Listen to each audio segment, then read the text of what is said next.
My name is Jim. I'm a member of the community camp, and I would like to welcome you all to an event that will showcase and explain a very important piece of tech called Gaza Living Story.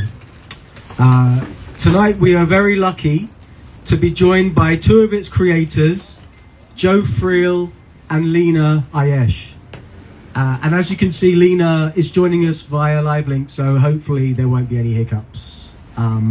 So firstly, just to say welcome to you, Joe, and to Lina, and thank you for taking the time to join us tonight. It goes without saying that obviously this is a very important time in the calendar, with it being the weekend in London that honours the memory of the Nakba. So it feels fitting to put on an event at the camp that is fundamentally about centering the Palestinian voice and specifically the people of Gaza. But more importantly, and one of the main reasons why this event is happening, is because Gaza Living Story is ultimately about hope. And right now, this is something we need more than ever, especially in the times we are living through, when we feel inert and powerless to make any tangible changes to the politics and circumstances that currently engulf us all. It is this feeling of urgency to actually have an effect and make a difference that has led both myself and Moeen, who is another long-term camp guardian, to discuss the importance of finding organisations that are mobilising in a very practical sense for the people of Gaza. And Gaza Living Story is one such organisation. Its mission statement is not only to preserve its history, but also to help lay the foundation for its future by creating an interactive archive that distills it to its very essence. Today's event should be very interesting from a number of different viewpoints. It will be in part a conversation and an explanation. It will also be a documentary, and as this is technically film night, it's good not to break with that tradition. And importantly, it will also be a demonstration of the technology and the people it affects. After the presentation, we will open out the floor to a Q&A session, so we look forward to your thoughts and to your questions. And I will now pass over to Joe and Lina, who will tell us about Gaza Living Story and how it came to be.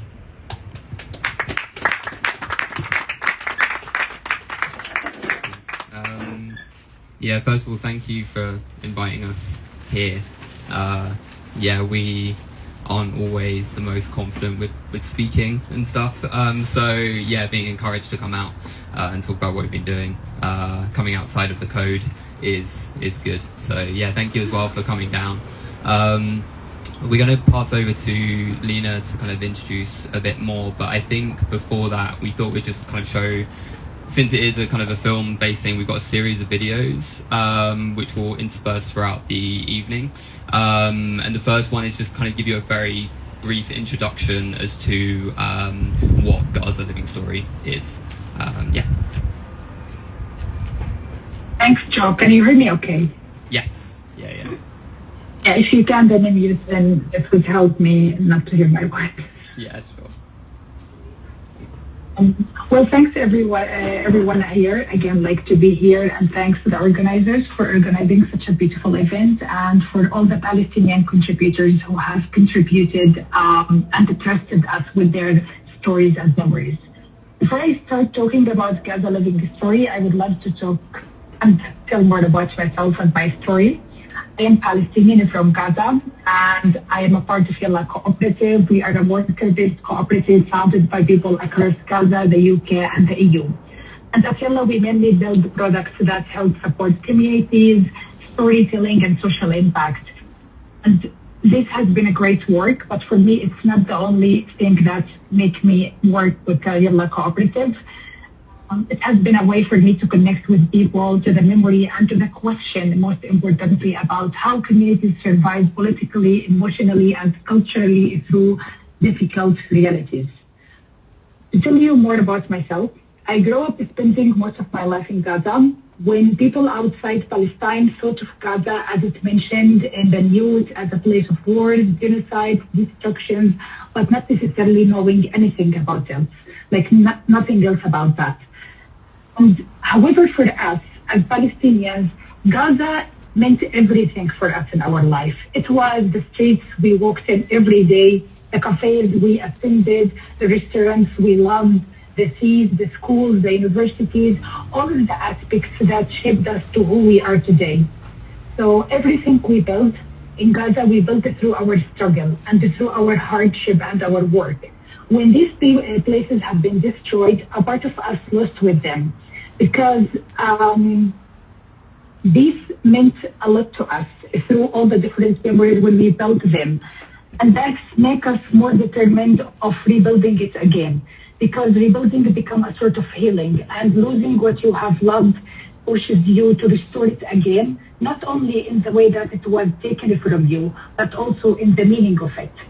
I have never imagined a day would come where I would talk about the places I loved the most in Gaza as in the past tense, when I would say there was a beautiful cafe I used to study in, or there was a house that my father built. It reminds me exactly with the same story that my grandmother used to speak when she was speaking about her own life and the places she grew up in. In her words, she wanted to make it all alive. She called it all as Ayyam al-Blad, which means in the Palestinian Arabic that the days where we had a land. And my family, just to give you more context about my family has lived with displacement through decades. My grandparents were forced to leave their village in 1948, but through my mom, my grandmother's stories, the village never disappeared. I can visualize it really well. I can see in my eyes the bakeries where she baked her bread, the big sycamore fig trees that shaded the paths, and the women sitting together in the streets talking about stuff while embroidering or while picking fruits. Her stories filled the air and made the place feel alive. My grandmother never stopped about dreaming of going back to her village. She used to talk about how she wanted to walk down in its main road, see the olive fields and touch the walls of the old houses.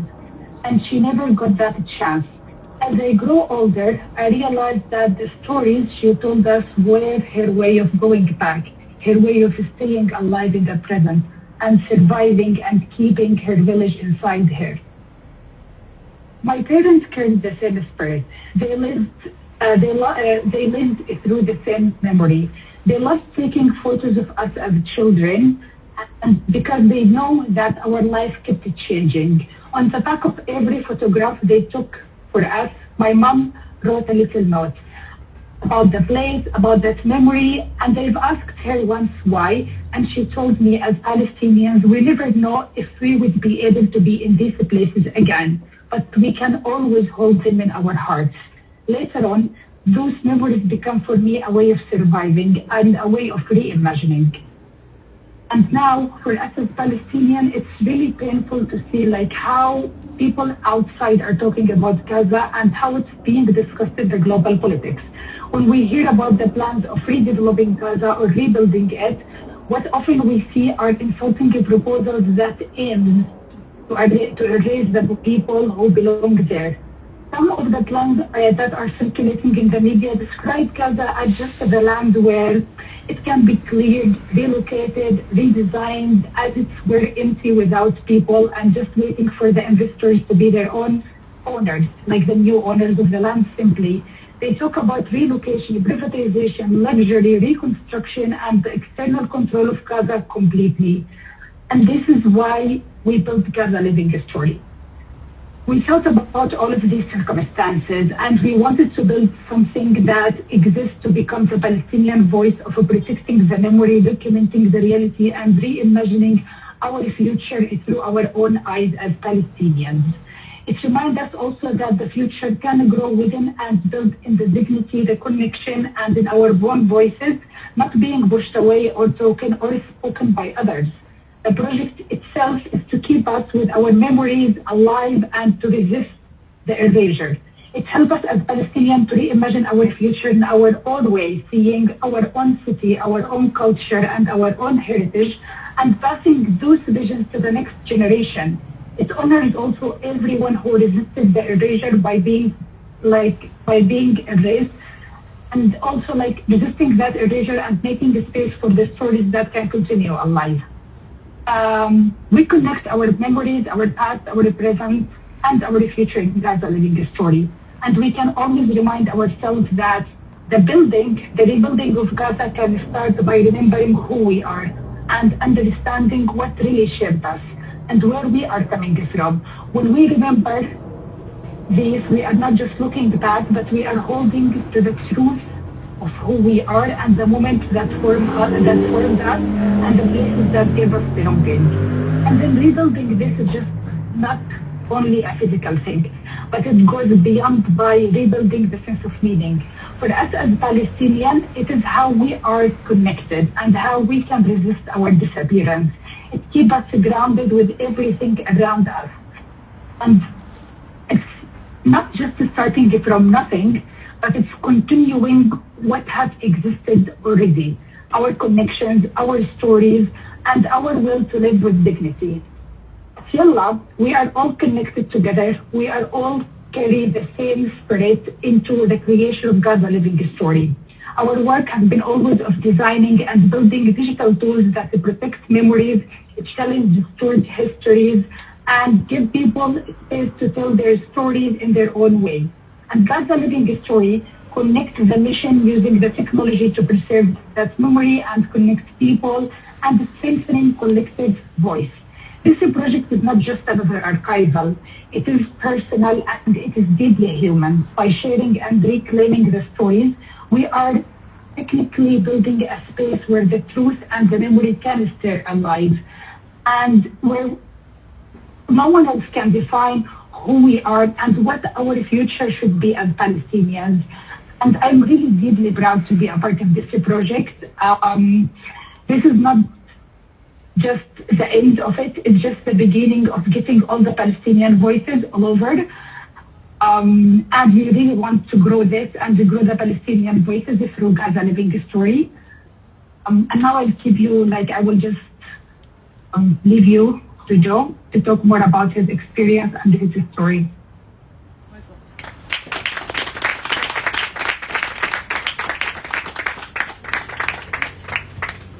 So thanks, Lina. So I think now we're gonna play just a short intro video. Show a little bit of Gaza Living Story.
Also, I won't, what we'd encourage everyone to do is just to go to GazaLivingStory.org whenever you have time. And as Lina mentioned, and as we show, what we're trying to do is give Palestinians a chance to share stories, remembering what was, still giving testimony and shining light on what's still happening today, and importantly, sharing their dreams and hopes for the future. And so every place, obviously the internet works, but it's kind of rooted into a location where people can share different stories in those times. We've been kind of developing, there's about 400 stories on there now.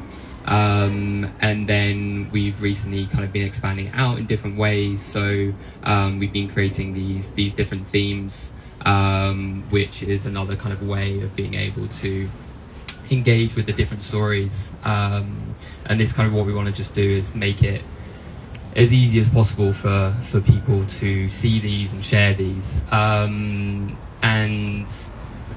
I just before we go into like the next video, and hopefully audio will work, 'cause there was meant to be music on that, but we will see.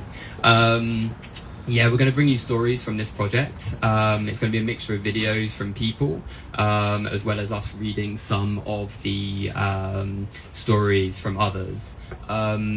Before that, I just wanted to take a couple of minutes to just share a few words on behalf of our cooperative and why this means so much to us and what we hope can happen next. So just to give you some background, Yalla started almost 8 years ago. So there's myself in London, Simon in Berlin, and Rami in Gaza. And to be honest, back then we didn't really know what we wanted to do. We liked each other. We wanted to work together, and we thought it was really cool that technology let us do that. And really, that's kind of just at the heart still of who we are. So we're a worker-owned cooperative. We're a community of people spread across the world. Half our team are Palestinian. We've always been very rooted in Gaza. We used to have our offices in Gaza. And our community is really interested in two things. One is how we can come together through our cooperative to learn and work together on equal terms.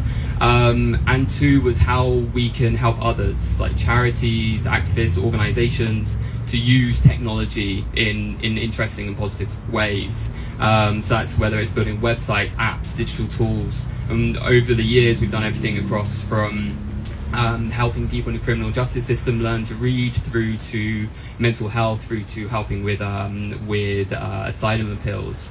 However, Gaza Living Story is actually the very first product we've built that we actually own ourselves. And kind of to understand why this project is so important, I just wanted to also tell you a story about my friend and co-founder Yalla Rami. This is him trying on my coat. He is a bit bigger than me.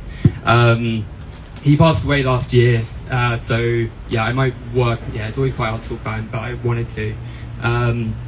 He was from Gaza, and he loved Gaza so much. He used to, first ever time he left Gaza a couple of years ago, he joked with me that he needed to take a vial of Gaza's air to keep with him. And every time I was allowed into Gaza, I could see him in person, and we'd hang out with our friends. He was always wanting to take me to places that mattered to him and tell me the stories behind them. The people, the memories, the food, history, where he had just proposed. These pictures here, this is us on a cafe on the beach. This is us in the old town when we're having coffee. It's those stories that really brought us together. They helped me understand Gaza more deeply, beyond the kind of flattening one-dimensional view we get, here in the UK. And there were also stories I could take with me. I could take them home and share them with friends and family. And it also helped that I could see it help them connect and understand more too. And that was kind of all through someone that they themselves had never met. I think it's also the stories we have of Rami at Yala that continue to shape us. You know, what he wanted to build, to have an organization he owned, to build a community that was genuinely rooted in inclusivity. And those are the values that still guide everything that we do. So that even though he's no longer here, who he was and the dreams that he had still drive us forward as to who we are, and what we want to achieve. You know, and to me, that's kind of the power of storytelling. You know, it influences everything across the past, the present, the future. It's how we remember. It's how we share moments of grief and love. It's how we communicate with each other what our dreams for the future are. You know, really, right now, it's kind of one of the most human things that we actually still do. And just as Lina said herself, our team in Gaza have spoken about how hard it is to see their own story being colonized, you know, being rewritten by outsiders, people talking about them, not listening to them. One of our, Farah, who's like one of our junior developers, you know, she was joining us, she was like only 19. And, you know, she can see online stories that she's getting bombed at the same time being kind of called a monster. And that's just such a crazy thing to be experiencing. And I think what makes this even harder is that even now when we look at major news publications, you know, the real stories of Gaza are slipping away. You know, and there's a real danger that as humans, we want stories with neat conclusions, you know, so we can move on to the next thing. A ceasefire is announced and the world thinks it's fixed, it's over, but it isn't. You know, lives still being taken by ongoing Israeli attacks. Under the terms of the so-called ceasefire, Gaza has been physically shrunk. Our members still have to help members evacuate their homes again and again and again as mile and mile Israeli forces continue to displace people and take land. And when these realities are not spoken about, when the world moves on because the narrative feels tidier that way, you know, people lose the ability to understand what is really happening. And that loss of understanding is exactly how, you know, stories become rewritten by others. And what we see time after time is people trying to erase the past, rewrite the present, also that they can control the future. And when that's happening, it honestly makes our team feel that there is really a future for them. So that's kind of what we wanted to try and change with this. You know, Gaza Living Story, yes, it exists to protect memory, to like document reality, but also really importantly, maintain that there's a future through Palestinian eyes by Palestinians themselves. You know, we wanted a space where Palestinians could tell their own stories in their own words, where those stories could be protected, heard, and shared. And, you know, this last point of sharing is really important, especially for all of us here, you know, right now in the UK or kind of across Europe, you know, outside of Palestine. It's really important that we don't just maintain kind of passive consumers of these stories. You know, a story that isn't shared ultimately will disappear. So we need to talk about them. We need to share these to advocate for humanity, to drive empathy. And that's what we're kind of why we're speaking today, is to urge this. Is just to help people go onto this app and share those stories. We've actually taken a number of the stories and we've turned them into physical zines. And they're here for you to take. Like, you don't have to just take one, take 5, take 10. Hand them out to people, share them around, like use them as an opportunity to keep talking. Because that's really at Yala where we've always felt the change begins, you know, through sharing, through connection, through understanding. That's what brings us all together at Yala. So, that's kind of our request. Just to make sure that what we really want to make sure is that the story of Gaza isn't just about the past or the present. You know, we want very much the stories of the future that we want to see. But importantly, that those stories are rooted in Palestinian voices. You know, and that way we can make sure it's a story that can't be silenced. I'll stop waffling on now.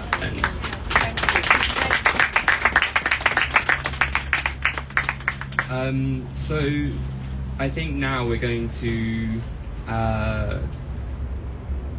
have a short video, and this is from Noor. She's contributed to Gaza Living Story, and she kindly did a video for us to share to tell you a bit more about her, share her story, and also why she shared it on the platform.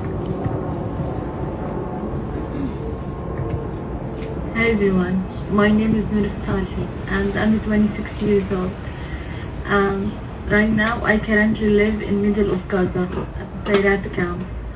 I graduated with a degree in information technology at University of Palestine and in 2021. Now I'm specializing in web development as a software engineer, and I'm interested in business development. In the last 2 years, I have learned the things that are important to sharing real story because they reflect the reality we live in, to connect us to each other and remind us of moments we loved but have now lost our reason. We could never imagine that. So now we refuse to accept that beautiful Gaza has become like this. That we have lost many people, we have the place where we grow up. I contribute to this project because I believe that everyone in Gaza has a short worth telling. We often say we are not just a number, but now we even wish to be at least a number because there are so many missing and unknown people. Being just a number is hard in the condition of this genocide, and we must to think about how to remain unforgettable. So I see this project is this to remind us of the life we love and now forgotten. Yeah, I forgotten about the last memory I was happy. At the same time, it protects Gaza history from anyone trying to erase it. We are history, and we don't want anyone to forget us or doubt that we live this life. Just like you live your life, now we also had a life full of memories and dreams. This is our space, and this is the way to show the full picture. And now in 2018, I remember that a beautiful day when we want to celebrate my grandmother and grandfather, my parents' mother. They didn't know the exact day of their birthday, so we the kids picked a random days and surprised my mother, the family, and most importantly my grandmother and grandfather with a small party. During the Ramadan in 2023, we did that again. We chose another day to make my grandmother happy. It was a beautiful day. The last Ramadan we spent the family in comfortable and safety. And you will see the memory when I finished. And now we are scattered and have lost my grandmother due to the lack of medicine and oxygen. And I imagine that okay. Alhamdulillah. Before she is dead, she wished to see her home one last time and told my mother that the family should always gather at her home. As usual, my mother would make cakes and sweets for my uncles, and the house was the place that brought the family together. But now, my grandmother is no longer here, and she doesn't know that her house was destroyed by bombing nearby. We survived miraculously, and at the last moment, I hope this genocide is stopped and we can rebuild the house again. I want my grandmother wish to remain, for us never to be separate. And I also remember that when I started working at the company, after interactions with my friend Taina, we set our dreams together, and that day I was about to connect with other company a few days before the genocide, but I lost my job, and the company owner, Omar Ziara, he was killed. He was unknown throughout Gaza. He has kindness, respect, and generosity with knowledge. I wish I could have seen his idea after the genocide to apply them. But now we are scattered, and I'm trying to get back up and find the work despite all these things is difficult. in a place that provides safely. I know I will reach higher position, and I will keep everything and help the people of Gaza as I always dream that. I will keep trying, and I will always be grateful to Omar. In the future, we will continue his work, keeping his name and his son's name alive. Even so, he never go to celebrate with his son. Before the genocide in 2 weeks, my father went to Egypt. He told us it's only a few days, I will be back soon. But now it's been 2 years without him. We tried to reach him, but the old circumstance prevented it. So I miss my father and his coffee, and I hope to see him once more and make coffee for him. I also make walking along with Beach Street with my friend Lina, and she is always in Egypt. She left Gaza in the last years, and we are always walked the Beach Street at 6 a.m. This is my favorite place, and Rashid Street by the Corniche is where I enjoy the sea, its beauty, and the peaceful atmosphere. And now I hope to achieve my dream and take my opportunity in the life. With the support and growth of Lina Ayesh, who is always reminding me of hope and dream, and I'm always grateful for Lina. I started helping Palestinian people as I can, but I hope I can do the more, and I hope to always find the right opportunity to always support us. I hope to see the result of my efforts very soon, and that Palestine will be freedom and we can all celebrate. But now my message to everyone watching this video in the room: keep supporting a project that protect our presence and never hesitate it, because it brings hope and benefit to us. And now you will watch my memory. So thank you to all the viewers. When you wish the memory, this is the last days when I was happy and full of dreams and hope. Thank you again.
Okay, and now I'm going to hand over to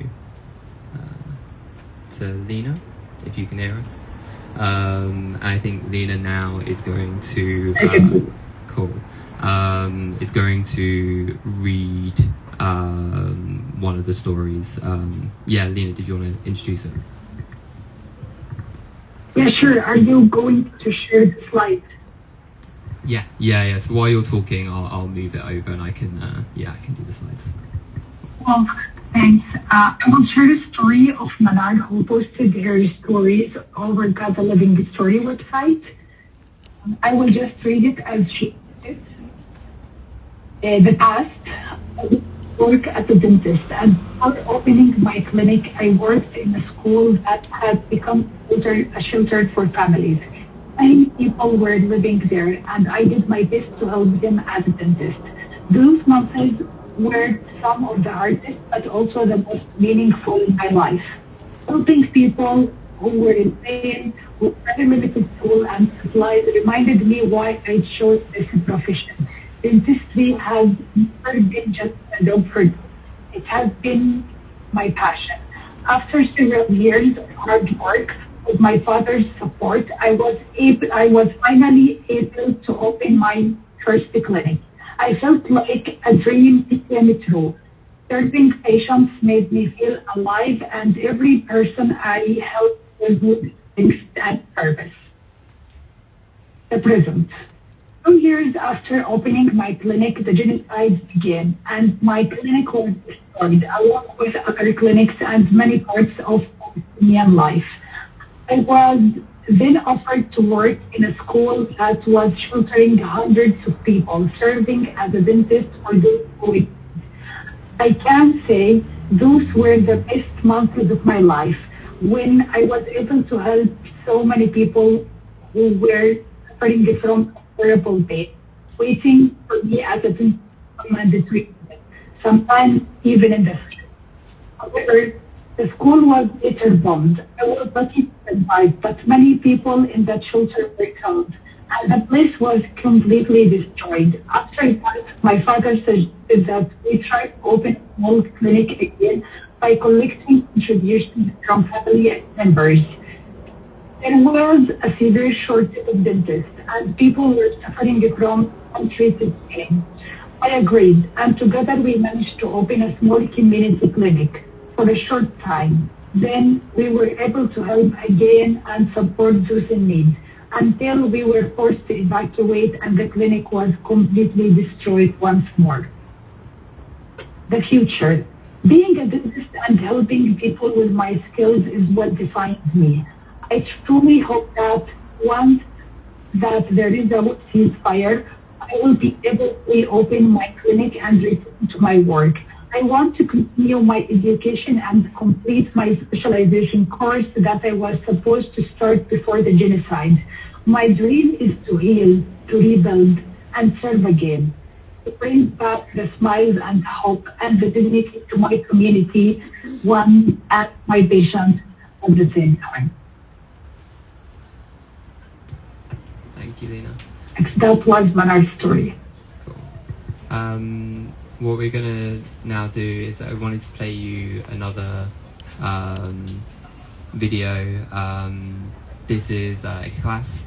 I won't introduce her too much because yeah, she speaks very well for herself. So yeah.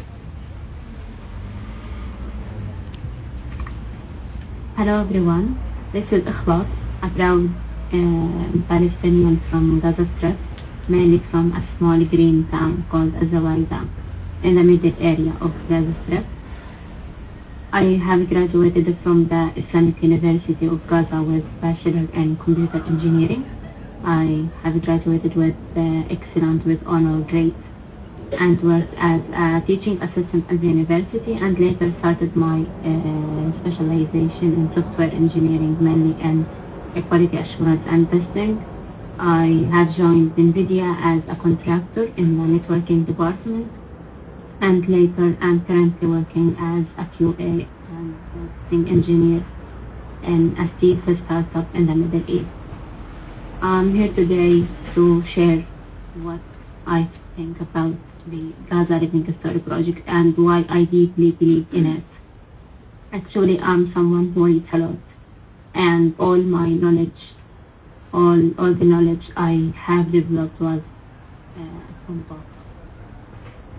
So for me, it's a pure nightmare to know that my story will be told from others.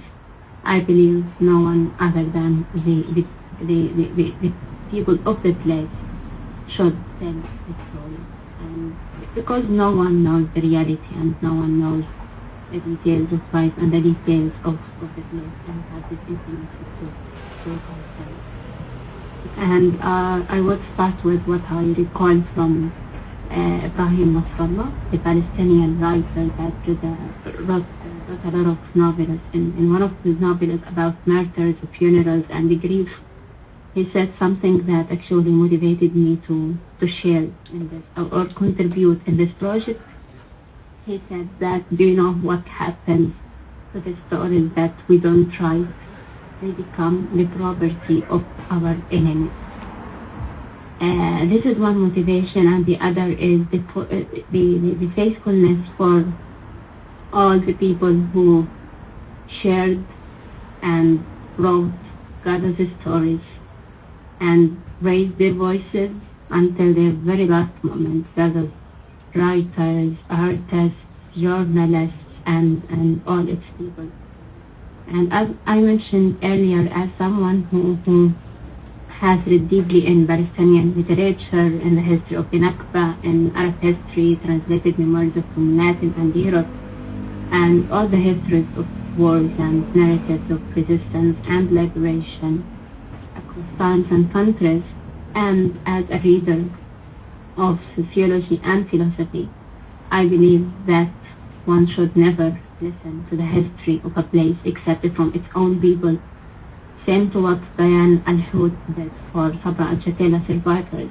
She wrote a great book about Sabra and Shatila massacre that has been done by Israeli forces for Palestinians and Lebanese in 1982. So for the people of a place, the true inhabitants, they can tell us the truth.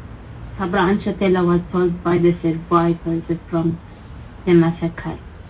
So only the people who live in a place, who belong to it, can tell the story and tell us the truth, the texture of its life, and the story of both the people and the land.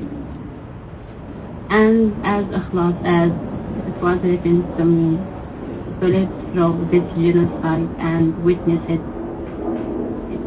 like its hardships and the brutality day by day in this small homeland, Gaza. And as I survived it, I feel every day that I have been given another day of life, and I must do something for myself, for my people, and for here, Gaza, the place that I lived all my life in and I belong to, and the place that deeply taught me and all its children the strength, resilience, and how to wrest life out of death. I believe we should not keep the narrative told only about the massacres and the death and the destruction. We have the beautiful days in this land, and we must speak of these beautiful days and how the occupiers over 2 years turned all these beautiful days into a present reduced to a rubble and ashes, and the future locked in fear and caution. I would say that I have read a lot of books for my courses during these 2 years of genocide. I have read a lot of books mainly written by people who survived wars, prisons, and conflicts, yet none of them gave me any meaning or sense, like to all the suffering Gaza has endured, and none of them could make my pain any lighter. But to be honest, all of them and each of them somehow taught me a truth I now hold on, so that we all must tell our story. We must preserve the bright days and the history of this place. It's actually extraordinary place, so we have to protect the memory of its proud culture and the memory of all its brave people, especially the people who endured a lot and the people who would kill while raising their voices and telling the story. So neither the place nor its people are forgotten. So when, after years from now, when someone reads about this genocide, they will know the truth, that the reality and the brutality that this place faced alone, and they will know that Gaza was not a mere sham. There were bright lives here and a beautiful green city. We have a lot of agricultural lands that wiped out. We have a lot of beautiful restaurants, roads that turned into ashes. And if we want to step back about the reality before the genocide, I would say, as you might know, that Gaza was occupied, besieged, wronged, and always alone. And life was not easy. Life was full of hardships. Travel was not easy. Nearly it was impossible for someone to live easily. And for years there were a full blockade, no one could leave. And also access to the sea was restricted to about 6 miles. And also for an engineering student, from my personal experience, finding an electronic components under the suffocating blockade was a struggle. So me and my friends was always forced to reshape our project again and again and be restricted with whatever available. The only horizon I could watch was the sea. Sorry. And yeah, we lived on flat land, yet always longed for the mountains, valleys, and the different shape of nature that already exist in Palestine beyond Gaza. And still, even though we have all these hardships and others that are not we can't just count them in a small cause, but yet Gaza rose, fell, and blossomed. Her architects mastered the design of her towers, roads, universities, schools, restaurants, and they witnessed all of these beautiful things erased as they have never been there. And I now recall the professor engineer Ahmed Shamiya, who has designed the beautiful view of Al-Rashid Street and Al-Rimal neighborhood in the late years. And he got killed in a Thailand massacre in Al-Wahda Street 1 year, no, actually a few months ago, in May 2025. So what I want to say that we had a life rich, vivid, and full in this small and crowded place, but somehow Gaza held us all and held our dreams, held our memories. And it was, as I earlier mentioned, it was never a mere stand.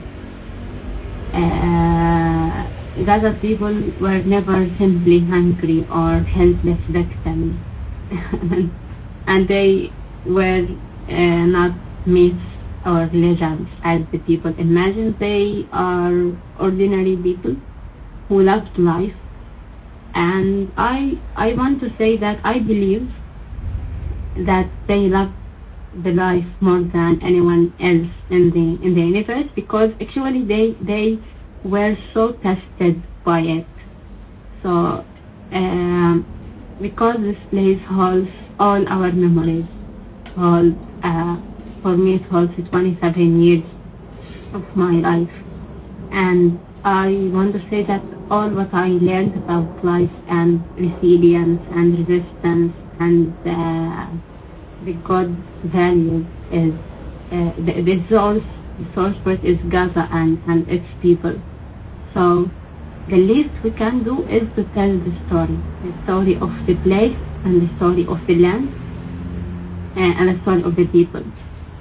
We have to preserve the memory of the alive people, the memory of the murdered.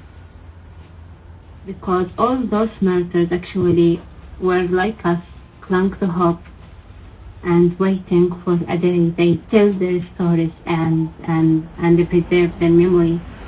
But unfortunately, the missile reached them first.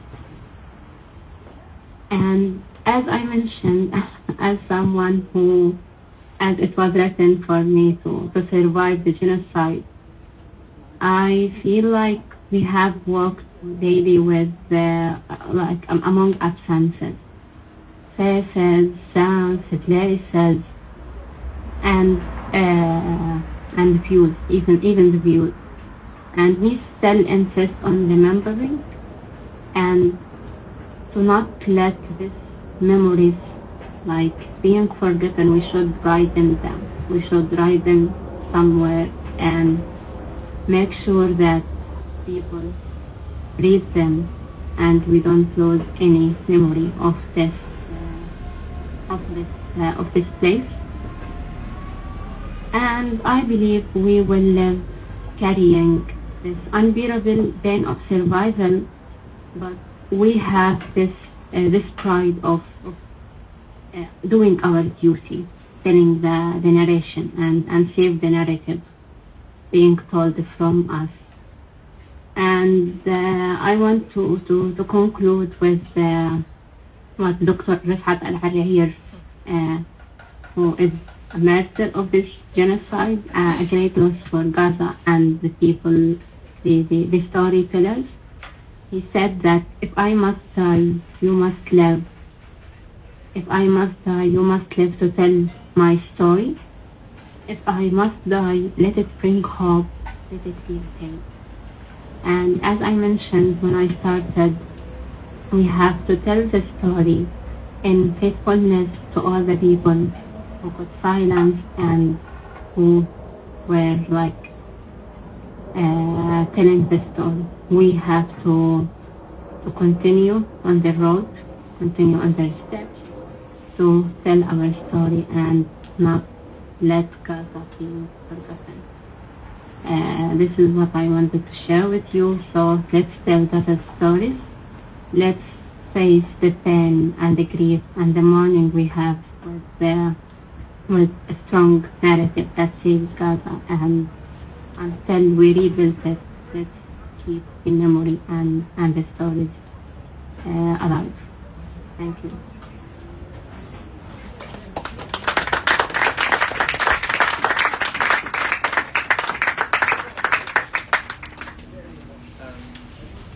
Okay. So if it's okay now, gonna read a couple more stories for you from platform being shared. This one is Adam's story. So this photo was taken on my son's first day at kindergarten. He was so happy that morning, excited to learn and to meet new friends. It was September 2023. He told me he would do his best in kindergarten, so I'd be proud of him. None of us knew then that the year would not pass as we hoped, that his time in kindergarten would be cut short. The present. Now 2 years later, I've been trying to find moments to homeschool him, but one day I was surprised to discover that he had already learned division and addition by himself. He told me he learned them because he wanted to calculate how to divide the pieces of bread fairly among everyone. If we had 5 pieces, he wanted to know how much each person's portion would be. I never imagined my son would learn math this way. He often tells me he wants to help just like everyone else. He helps find wood for cooking, carries water and fills the containers. He is still so young, yet he has already learned so much about survival and responsibility. This is not what I wanted my 6-year-old child to be doing. I dream of a brighter future for him and for all children his age. He's a very smart boy and I'm sure he will grow into someone truly special. He just deserves the same opportunities as any other child. I'm confident that one day we will rebuild what was lost, his kindergarten, the places we loved, and the dreams we once had. And we will rebuild them in a way that gives our children the chance to learn, grow, and hope again.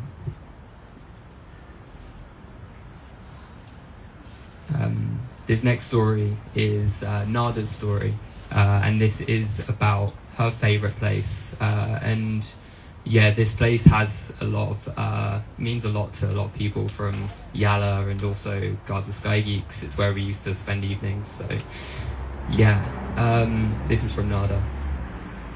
I used to spend many evenings at Al Bacha Cafe with my mum and sister, where we shared some of our best moments. It was also the place where I connected with other people. The cafe had 2 floors, each with its own charm. On the lower floor, we enjoyed a beautiful view of the sand, people swimming, and the waves crashing against the rocks. The upper floor felt almost like floating on a boat. Since we don't have large boats in Gaza, apart from the fishing boats, that view was always a special experience for everyone. I really loved spending every weekend there. Sometimes when the city felt too busy, I would escape to the cafe with my laptop and work there, surrounded by the sound of the sea and the calm that place always brought me. The present. Now this cafe also carries painful memories. The summer of 2025 by an Israeli airstrike. I lost my colleague there, someone I admired deeply. She was an amazing person with so many dreams of continuing her studies abroad. She was engaged, and heartbreakingly, her fiancé was also killed just a few days later.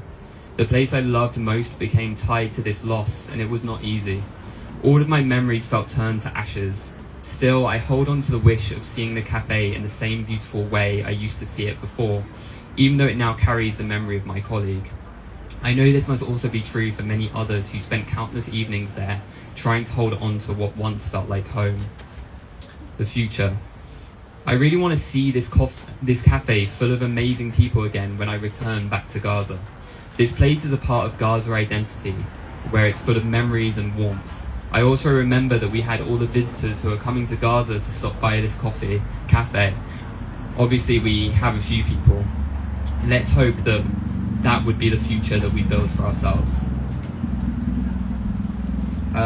There's lots more stories like that I'm also happy to share afterwards as well. But obviously don't want to take loads of time. So we wanted to now just talk about a campaign that we're launching today. You'll find it in these zines. Basically, let me just go to here. So, as probably a lot of you know, there's incredible artists in Gaza and in the diaspora, and what we've launched this campaign today is to give an opportunity where you can commission them to create a piece of artwork that would be inspired by one of the stories about the future that's on the platform. And then we're hoping from this that we can kind of build more of a visual picture to kind of further engage people. So yeah, in here you'll see a QR code, and feel free if you want to ask me about it as well. I'm really happy to talk about it. But yeah, I think just to give some context on this, we just have a video from Ahmed, who is an artist from Gaza, and put this together for us to give you a bit about his story. I am Ahmed Hamada, a Palestinian artist from Gaza. I grew up in Gaza and I loved art from a young age. My start was humble, pencils and paper, nothing more. My family supported me so much, and as I began sharing my work on Instagram, I was encouraged to keep going and share more. I drew many faces, figures, and small things from life. As I got older and prepared for university, I needed to figure out what this love for art could actually become. I moved between different fields until I realized that art was all I wanted. As my skills grew, I started entering exhibitions, and I could not have been happier. Then, in October 2022, while studying art at university, I was diagnosed with cancer. Everything shifted, not just how I lived, but also how I made art. I realized that life does not wait for you to be ready. It does not care that things were finally going well. I started approaching my art differently, transforming my disease through art into something that gives life. As I was receiving treatment in Gaza with very limited options, my family and I were eagerly waiting for the chance to access other treatments. After months of waiting, I finally managed to go to Jerusalem to receive treatment beyond basic chemotherapy. But I never imagined that my first time outside Gaza would be because of illness.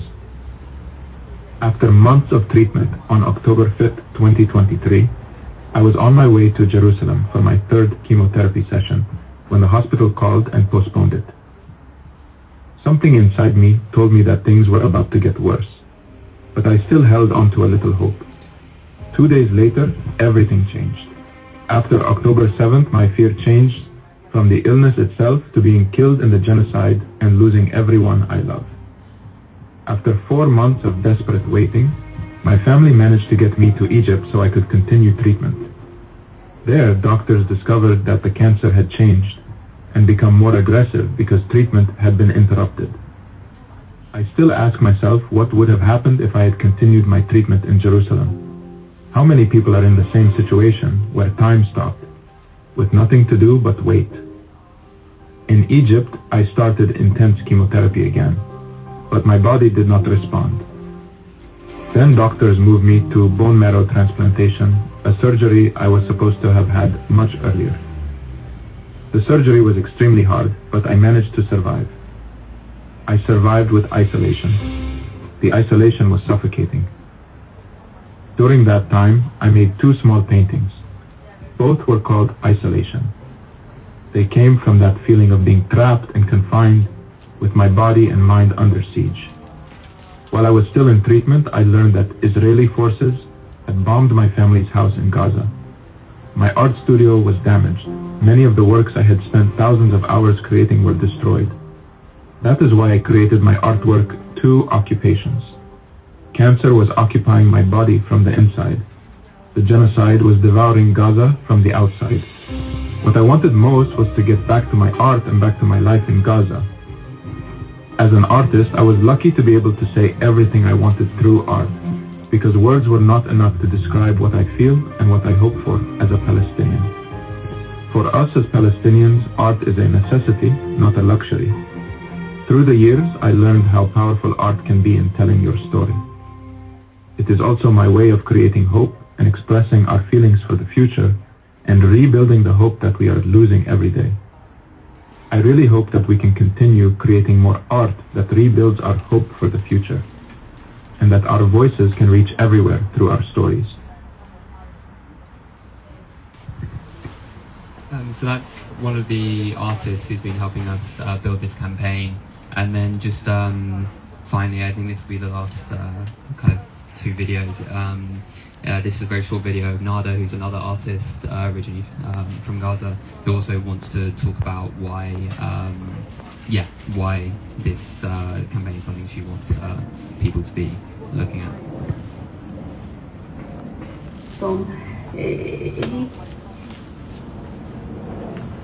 مرحبا، أنا ندى الخطيب، فنانة تشكيلية من غزة، حاليا موجودة في الكويت.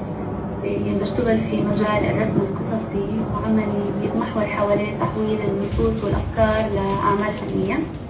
بداية أنا سعيدة لوجودي بهذا الإيفنت، لمشاركتي بجزء من قصتي، ممكن نحكي للتعبير عن شوية أفكار بنعيشها. مريت على القصص المكتوبة على موقع Gaza Living Story لأشخاص كتبوها من غزة، عاشوا الحرب، أشخاص عاشوا طفولتهم وذكرياتهم في غزة. في الحقيقة بس قريت القصص حسيت قديش إحنا بنتشابه بالوجع اللي بنحمله، بالألم، بالشوق، شوق لأماكن كثيرة، شوق لأشخاص بطلوا موجودين معنا. برضو بنتشارك بأمل بنحمله بقلوبنا رغم كل إشي صار وقاعد لسه بيصير. عشت 6 شهور من الحرب على غزة، وسافرت في مطلع شهر مايو 2024. مر على سفري 2 بالتنقل كمان. خلال فترة وجودي في غزة أصريت على فكرة إنه أرسم كل يوم، لدرجة إنه وصلت لمرحلة خلص من عندي كل الورق، وما كان في عندي مقدرة إني أجيب دفاتر، ما كان في مكاتب فاتحة إني أجيب دفاتر، وما كنت قادرة إني أجيب ورق للرسم، فبدأت أرسم على أغلفة الدفاتر. الأمر ما كانش رفاهية، إنما كانت حاجة ضرورية. ربما كانت طريقة توصل مع نفسي القديمة قبل الحرب، طريقة لتذكير نفسي فيها كانت أيضا طريقة توثيقية للظروف اللي احنا بنعيشها، وكانت طريقة لتفكير نفسي بإنسانيتي وسط ظروف حواليك، ظروف قاسية تحتم عليك إنه أنت تنسى إنسانيتك. مع خروجي من غزة كان امتداد للتجربة اللي بدأت أعيشها مع معايشة مشاعر جديدة وتجارب جديدة بالبعد عن الأهل، البعد عن البلد، بداية رحلة عدم استقرار جديدة. الأمر أشبه إنه جسديا أنت طلعت من غزة، لكن نفسيا وروحيا أنت لسه هناك. هذا الأمر خلاني أبدأ هل غزة اللي بتحملنا أم إحنا اللي بنحملها معنا؟ كانت هذه انطلاقة لنوعية أعمال بتحمل طابع جديد، بتحمل طابع الحنين، بتحمل طابع الشوق للذكريات، بتحمل طابع توثيق ذكرى ما عادتش موجودة، وبتحاول تفهم إجابات لأسئلة بنحاول نفهمها. بتخيل أي شخص غزي بيسمعني رح يفهم شو يعني آخر الليل يقعد على ألبوم الصور ويتفرج على صور ما قبل أكتوبر 23. يمكن لهذا السبب إحنا بنكتب، ولهذا السبب إحنا بنرسم.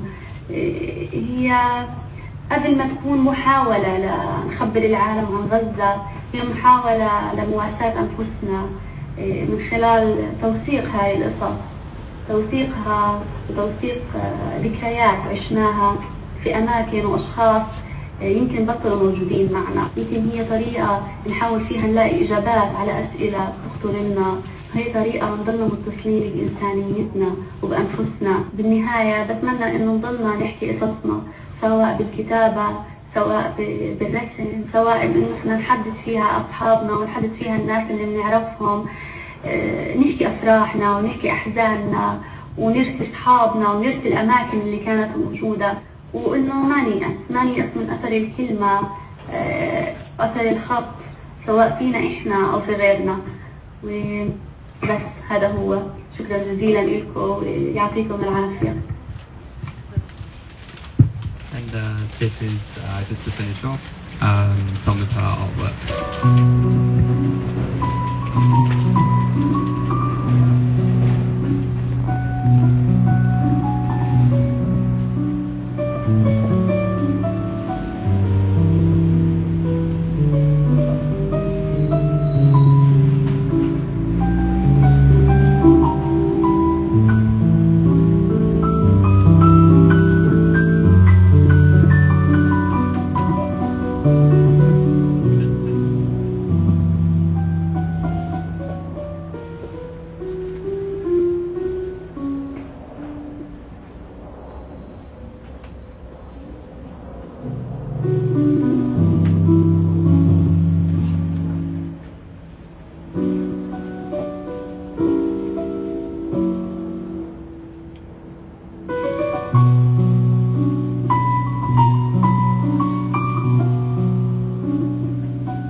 Yeah, so that's, I think we can go over to food and questions and stuff. I'm just going to also just get Lina back on the screen.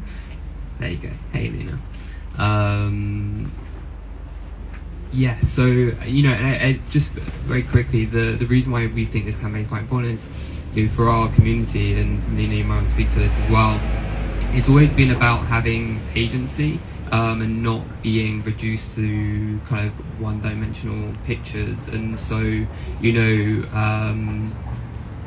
with where we came out of was that there was such an incredible community of developers and designers, and that wasn't really leading to any kind of meaningful employment and like non-exploitative employment and so on.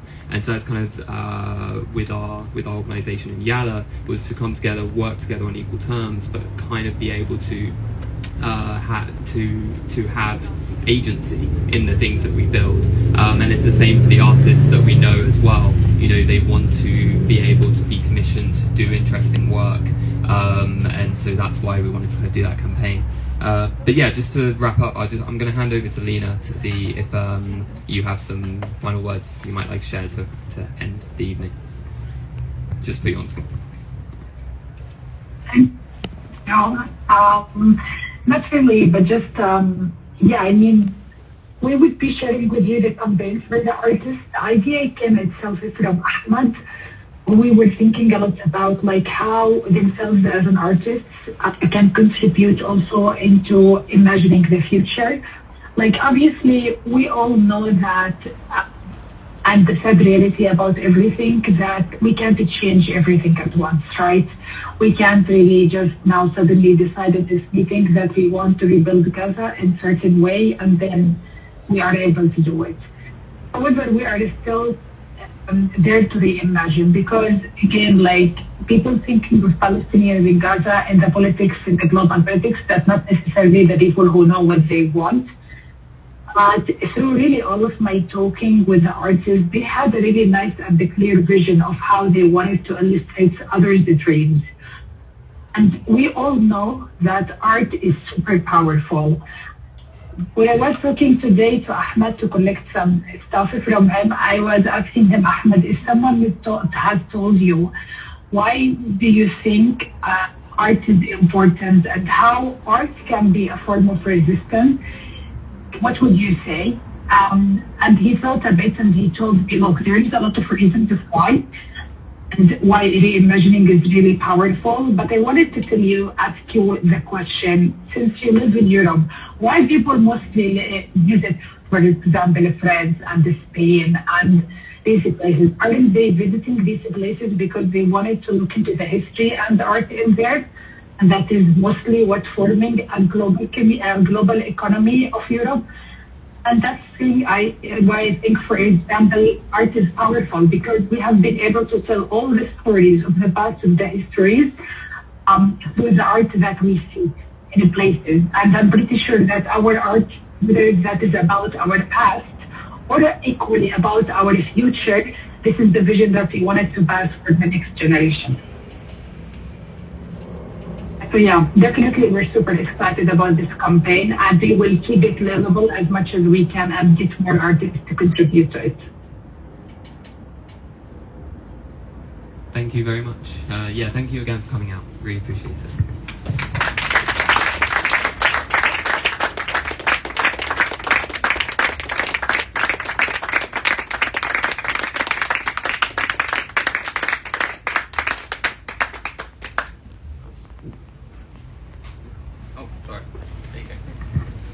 Thank you all for coming out tonight, and we will open out to some questions if anybody would like to ask anything.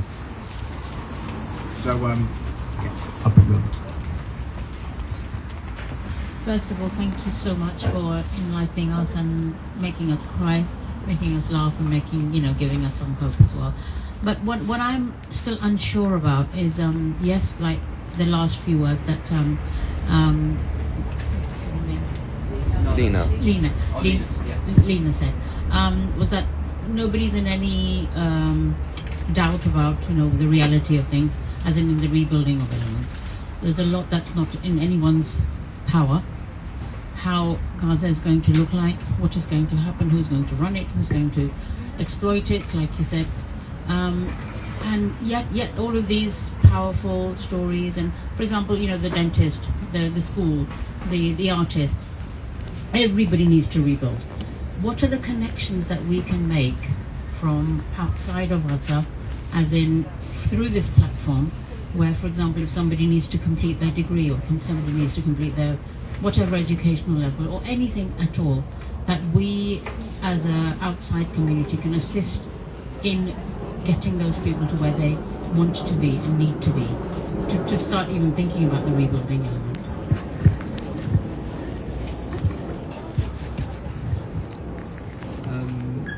Lina, did you want to answer first, or? Yeah, I can, like, in terms of the actions, and I agree with you, definitely we don't want people to be passive listeners when they see the stories. We want them to take actions. This is one part of it, and then Joe, feel free to elaborate on the other parts, as you see.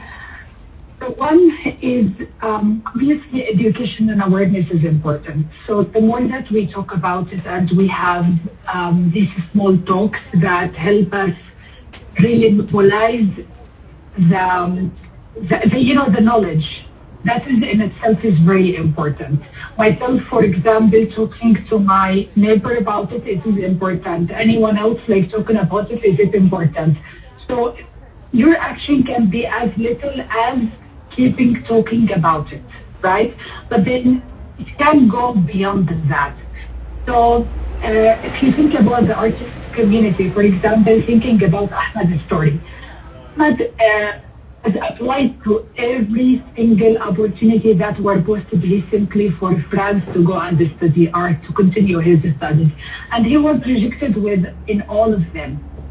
And the underlying reason that wasn't mentioned in the rejection is obviously because he is a Palestinian, but also because people did not, or embassies not necessarily want to go through the effort to give him a visa, right?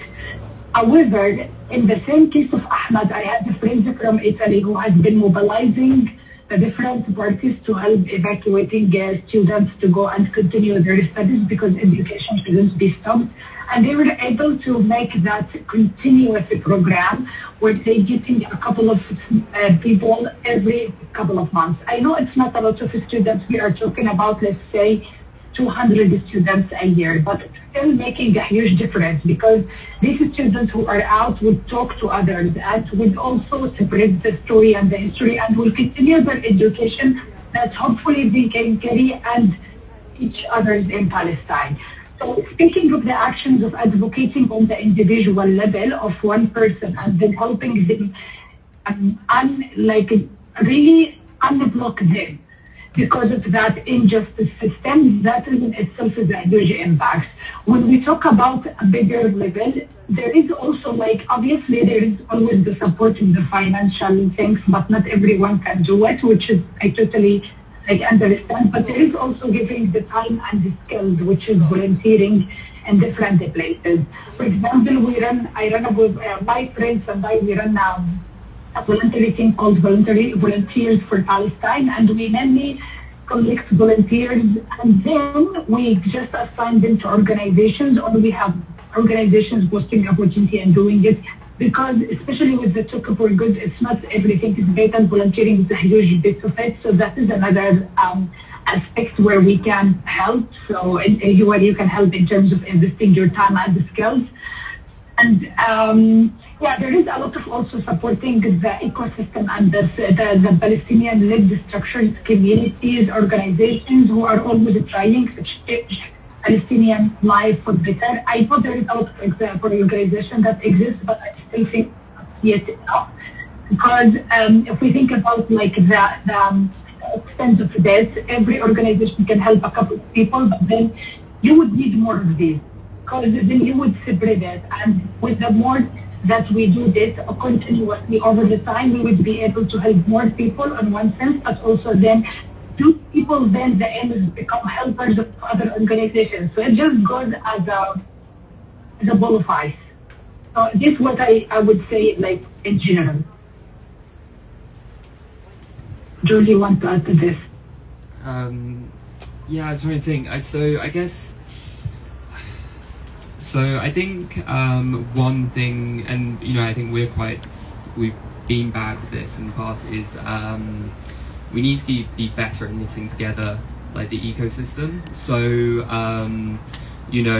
for example, Gaza Living Story, it could be used in lots of different ways if we connect to the right groups. So for example, we were talking about Architects for Gaza, and so when we talk about the future, obviously we've been talking very much about humans, very around kind of personal stories, but using this mapping platform as a way to actually go street by street and go, this is actually what should be happening on this street, and using it as a way of urban development.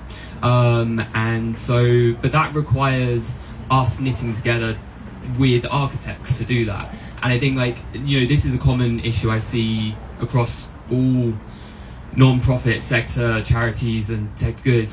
We're all kind of, everyone's trying to do the best they can with their little budgets, right? And then you end up in these silos, and it's just trying to bridge out these things. So I think anyone who can make those connections I think that's a really useful thing as like an introduction, and then sharing that knowledge as well. Like we've always been very clear, so we have like a Yalla handbook that is kind of an open source document for how to run a cooperative like our own, because like we don't want to be the only ones doing this. Like, you know, I think like fundamentally there's no reason, like we're a digital cooperative, there's no reason why you can't do the exact same thing in marketing, in design, in architecture. You know, we joke in Yalla that actually like we're more qualified to do other things other than digital. Like within our team we have like civil engineers, structural engineers, electrical engineers, like because there wasn't that work in Gaza. And so, you know, it's about how we can use technology to overcome that blockade and to build that, you know, but it does require genuine engagement from potential employers to know that you have to create more trauma-aware employment and find a way to kind of meet people on their own terms. So it requires like a genuine investment in that. But I think that's the bit that, you know, then building on the volunteering that I would like to see more of is like genuine investment in employment and support in that way. Because, you know, and then I'll kind of stop speaking, but if I'm more knowledgeable about the tech side of things, right? There's a massive issue right now where the past 2.5 years of genocide is dovetailed with the proliferation of AI, right? And everyone's now talking about how it's like liberating things and you can vibe code this app and X, Y, Z. We have our developers, you know, so I have a number of people in Gaza who are coming back, and not only are they rusty at coding, but the entire landscape has shifted. And so like now for them trying to become a developer, you know, actually now it used to be an offline thing you could do, but now you have to be constantly online, you have to be paying for tokens, all of these new subscriptions, and that's just not a thing that now people are talking about as an issue, right? We just talk about the digital divide as this kind of like abstract thing, because if you start drilling into it, so I think also it's just forcing people to always drill into the detail of like, well, what does this mean? So if you are saying like, what does this mean for the people that are left out of the room, and like what does that allow to happen? And so, you know, if I was the big thing I'd like to kind of campaign within the tech side is, you know, tech companies that are going on and on about how great like AI and stuff. It's like, well, actually, no, if you're not being neutral if you're choosing to use those positions and then not support bringing everyone along onto that transformation. So you know, I'd say that tech companies should be committing to financial support for people to be being able to pay for tokens. You know, it also needs to be that there needs to be driving for more infrastructure to get rebuilt as well. And also, to be honest, like for companies to be using their pressure to be stopping governments from allowing this to kind of be happening in the first place as well. So yeah, sorry, yeah, lots of things. Anyone else? Oh yeah. So I can. Oh, thank you. Hi, my name's Douglas. Thanks for that. I knew that this evening would be super interesting, and yeah, it didn't disappoint. The presentation was great, and hearing from the people there was really, really good. My question, so I'm an artist and also a builder, and I've been very interested in the way that Gaza has been built up over the decades, and how the communities interact there within Gaza, and how the neighbourhoods kind of, I guess they grew naturally by the needs. They had the courtyards and the little squares and things like this. One thing for me is when I'm looking at old images, it makes me feel really sad that that's being lost, and that you've got people like Trump's reconstruction plan wanting to make a Dubai in Gaza.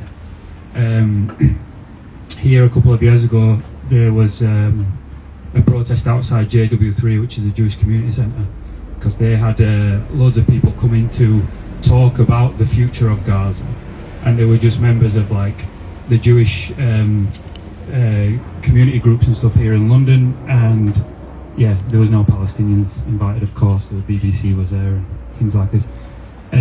What my question is how much is this project part of resistance to this? And does it feel like there's a sense of urgency from yourselves and the cooperative to get this stuff in place, to preserve it quickly, to kind of create a bit of a barrier for when these like these elites come and try and just build what they envisage in Gaza. Obviously, at this moment in time, no one knows what's going to happen next week, let alone in the future. So I appreciate it's probably hard to determine that. But do you feel under the comrades there in Gaza feel like this is a big part of resistance to these plans?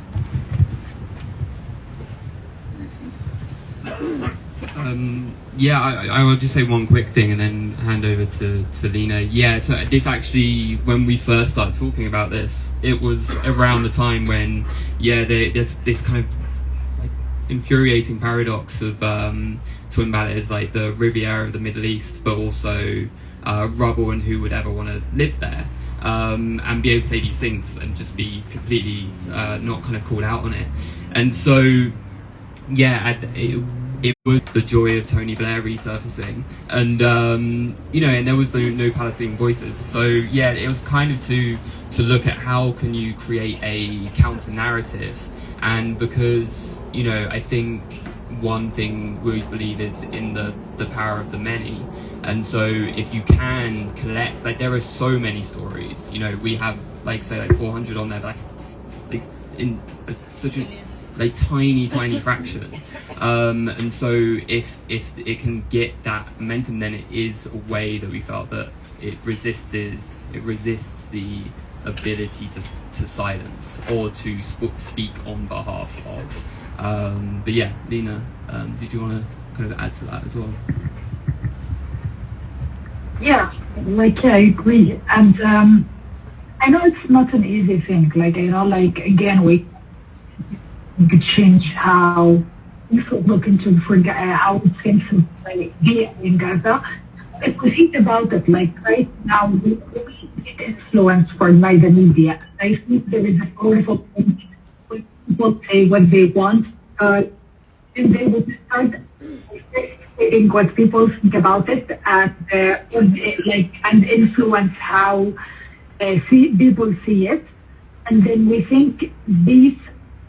On the global level, we hope then people would start talking more about the future, and they would imagine more, and then they naturally flow by the people who have influence in this decision on one side. But also on the other, we hope then people would actively be pushing towards, as Joe has said, towards pushing against the resistance, pushing against the erasure, and pushing against other people in control, just deciding what they want Gaza to be. So obviously everything starts by awareness and building on what existed. So that is an important aspect that not only the Palestinians themselves need to circle, but also the leaders and the global community as well.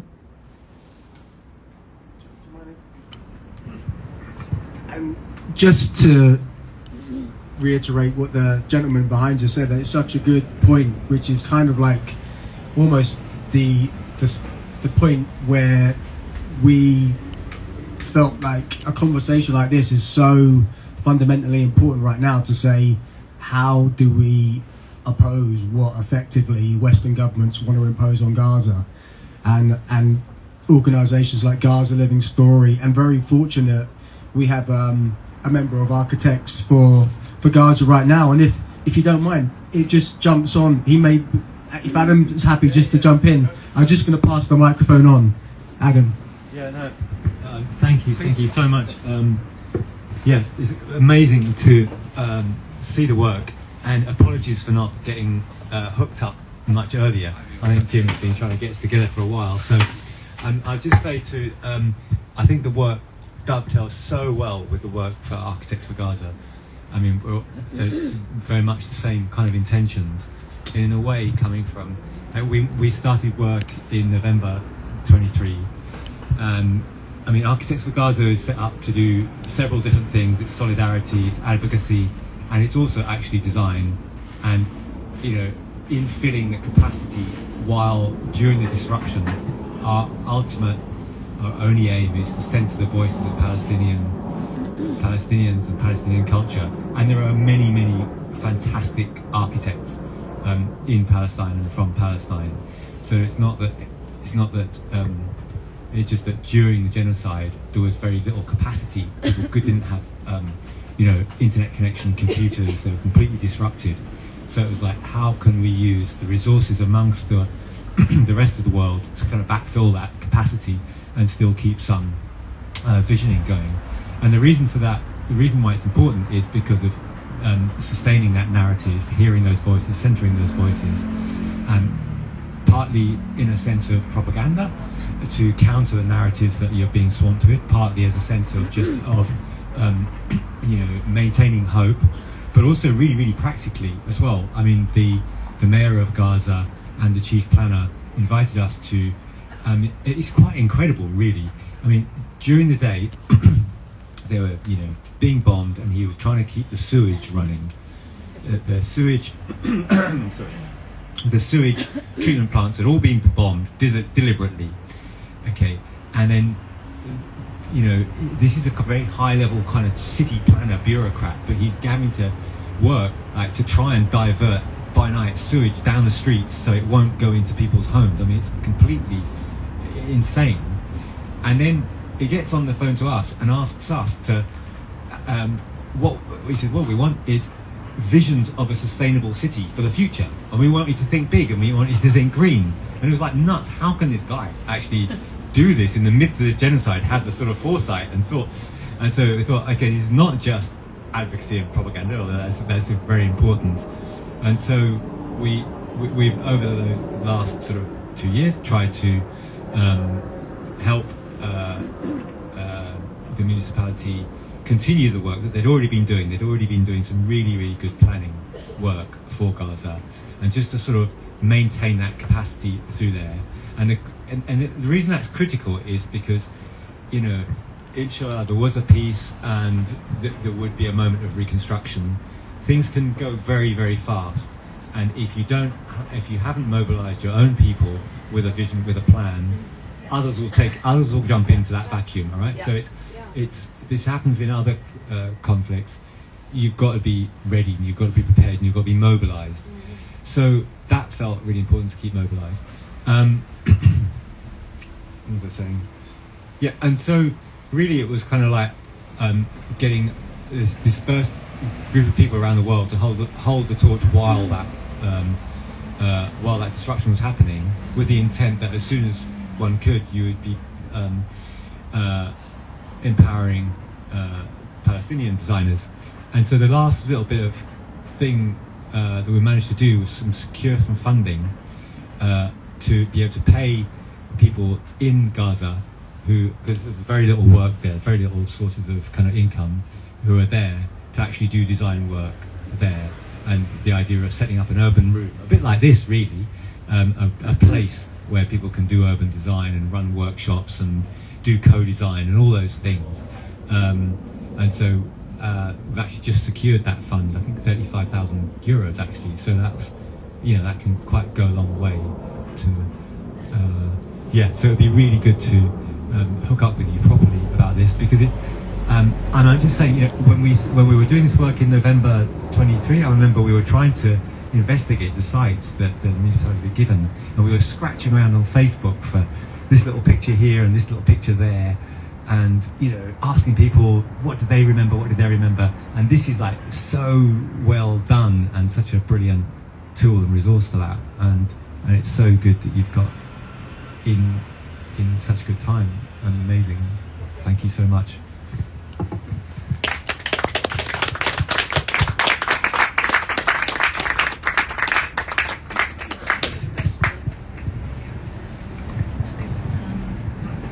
Talking about reconstruction, I was just wondering, when you're thinking of plans for particular areas, what do you do with the fact that the Israelis have taken over 65% of Gaza Strip, and they've built this huge ditch? I saw images the other day, very deep ditch along that yellow line, or they've moved it, it's now the orange line, and so they're continuing and doing that.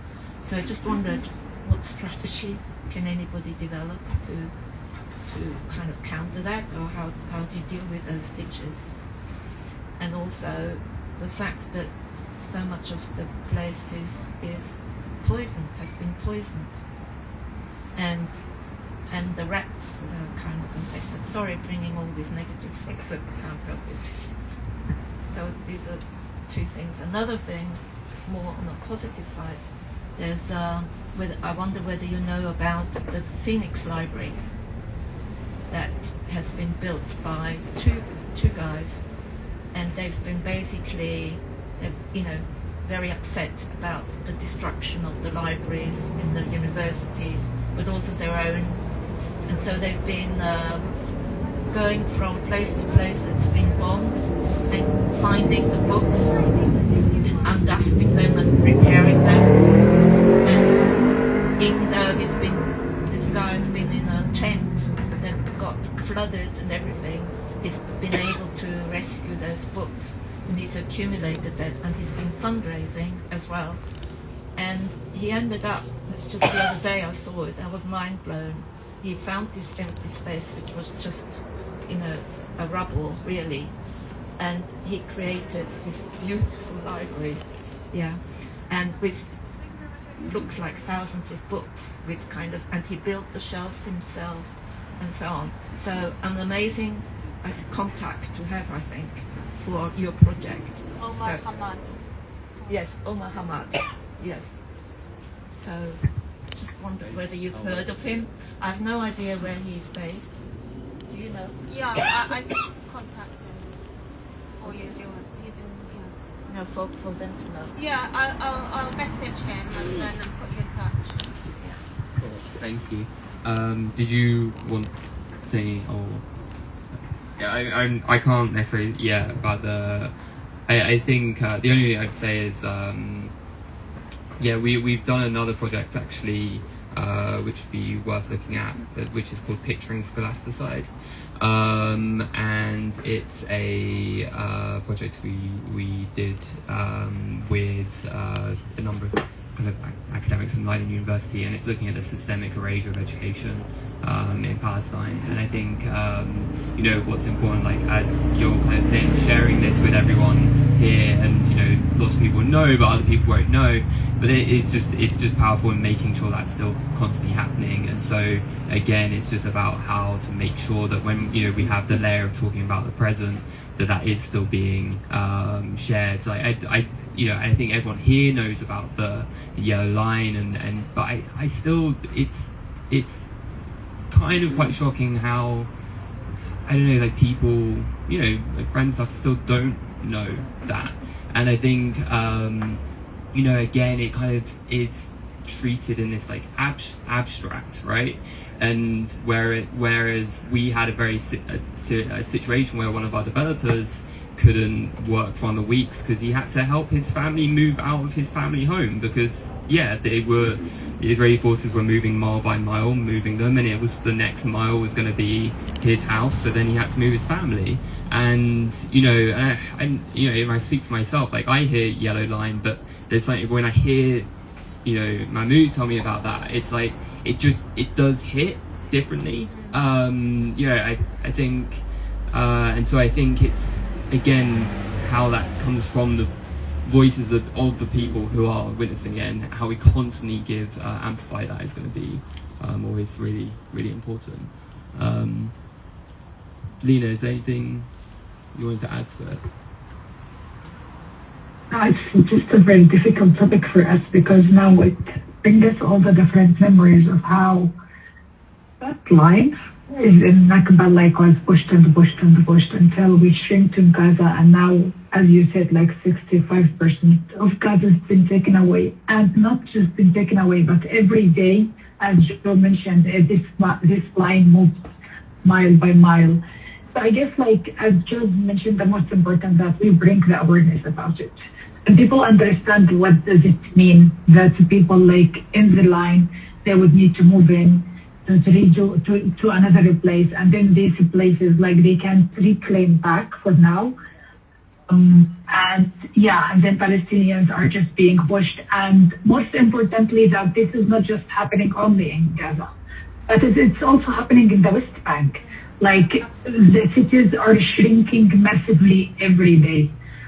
And I am personally coming from the background. In the past, when I was young, my family was forced to be displaced because that line was moved from one place in Jerusalem into another. So then we ended up being in a place that is no longer Palestine, and then we needed to move, and eventually we moved into Gaza because there was no other ways for us to exist legally there. So that is a thing, for example, that if I say my story, if others say their story, it is important that we circulate these stories and bring awareness into that topic, because I think, as Joe has mentioned, it's quite generalized and talked in a very abstract way without connecting to what Palestinians' lives look like inside. For example, let's say their houses in the yellow line. So it is important that we individualize these stories and we just circulate these different stories about this.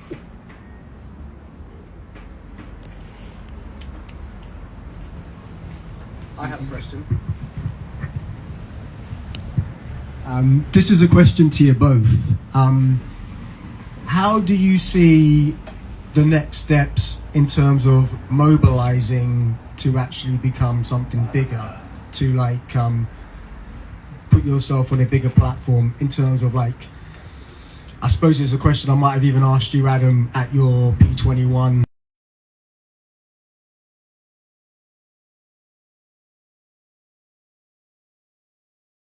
In terms of where do you go next? Because effectively, if you look at everybody in this room, we're all a team. We will pull for you. We will do what needs to be done to get that, whether that's getting independent media to come and see what you do or put on events. But yeah, I will just put that out to you just to see what your thoughts are. Adam, I'll come to you first. Yeah, so it's a really difficult one right now, because I suppose there was so much hope of the end of, that there would be an end to the onslaught and the relentlessness of the genocide is just keeping going. It's unbelievable. So, in terms of Architects for Gaza, I'll try and focus on the question. That it's working with what you've got, and there are architects in Gaza still there, and so it's doing what you can and linking up with other organisations like The Stories and gathering those stories. I mean, personally, my focus has been the last few months more on UK politics, because we're obviously the UK is the originator and a very ongoing compliciter of the genocide, and so it's not something that's happening just over there, it's being enacted over here. So I think, and then the recent really heartwarming surge of support for the Greens that is really clearly saying people do not want this. I think that would be my focus right now, because it's a very live moment in which change can happen. Lina?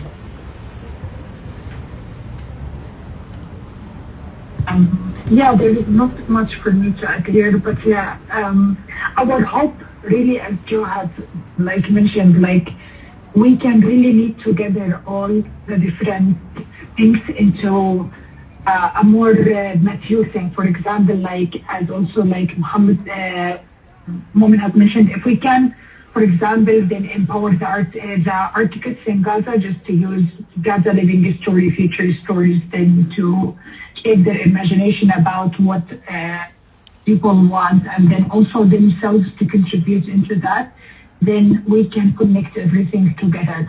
That is the ideal thing that we are looking to kind of build. I don't think I've got too much more to add to it. Always with these things. It's trying to find the time and finding the funding to keep building. You know, a lot of Gaza Living Story self-funded through Yala Cooperative, as well as having some nice support from different partners like Muslim Aid and so on. And so I think one thing, you know, I was talking to and Simon here, I think it's connecting to other people who have skills. You know, we know how to code, and you know, we know how to kind of create digital experiences. We don't really, you know, we were never kind of like marketing specialists or campaign specialists and stuff. And so now it's kind of, you know, but the one thing with being cooperative, what's really powerful about it is you can bring people into the fold and bring the skills and work collaboratively and create the terms that you work together and kind of work together on equal terms.